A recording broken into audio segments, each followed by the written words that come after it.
kind of America I portray. I don't mean that I'm not deeply associated with it, but I mean, it's usually, I mean, I look at one of these gigantic supermarkets as some sort of alien object, you know? And I'm not deeply in love with that environment. We'll be right back. After this word, we'll be right back. After this word. We'll be right back. After this word, we'll be He never painted the city itself. It was its advertisements and its artifacts that interested him most.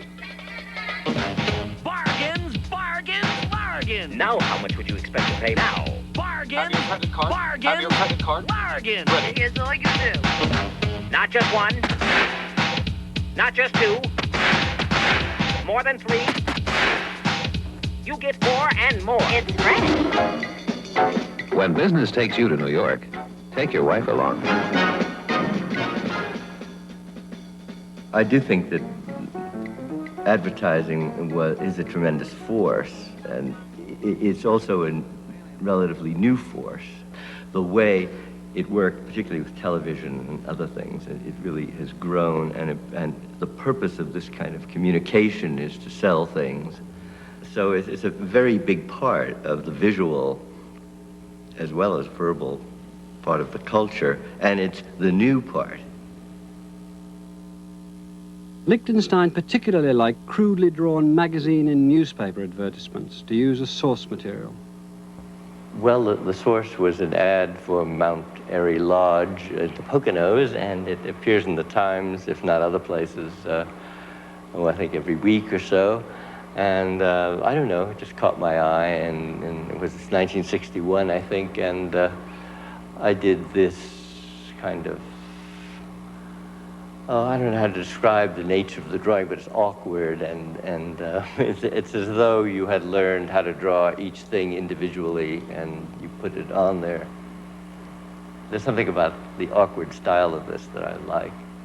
And it can be looked at as cliches, or it can be looked at as classicism. I mean, the idea of an ideal head is a classical idea.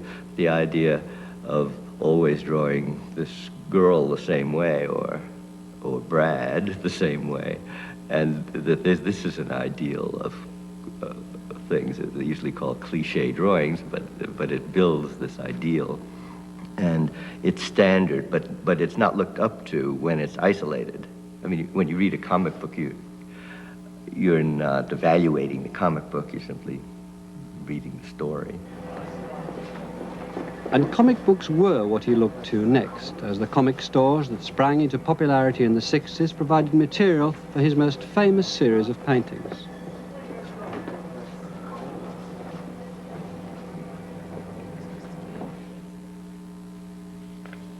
In the tranquility of his large studio, he now does what he did then, not reading the story, but sifting through the pages for ideas for paintings.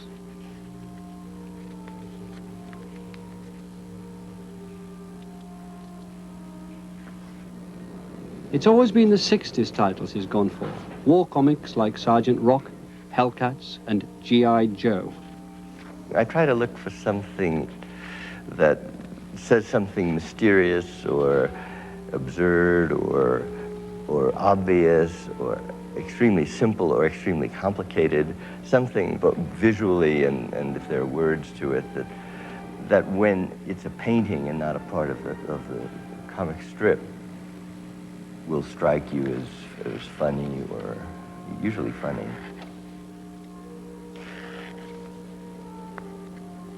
Once spotted, an intriguing panel is cut and stored for future reference.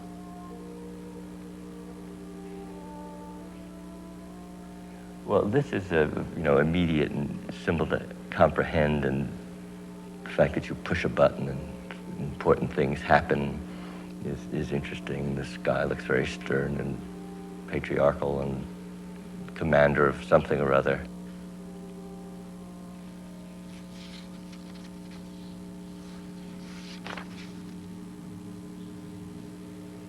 Some of the cut panels provide quite specific inspiration for a painting. His first move is to make a drawing that's exactly the same size as the panel.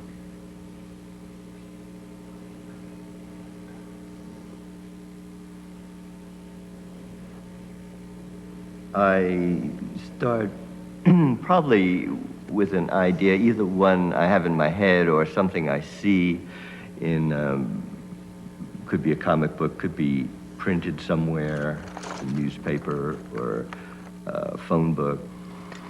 And I do a drawing of that and do it in colored pencil and try to guess at what colors will look like.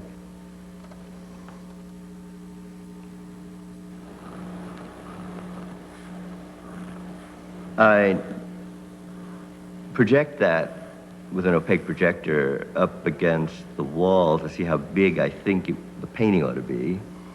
And just so that way I can just see, you know, is this ridiculous to make it very big, or is it just what feels to be the right size for this thing to be? I usually have a fair idea even when I'm drawing it.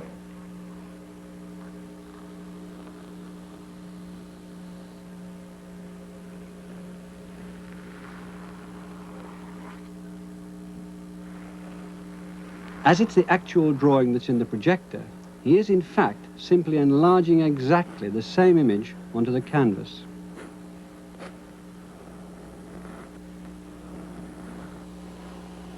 Then in daylight, Lichtenstein redraws the outlines he's projected, altering the details until he achieves a composition that satisfies him.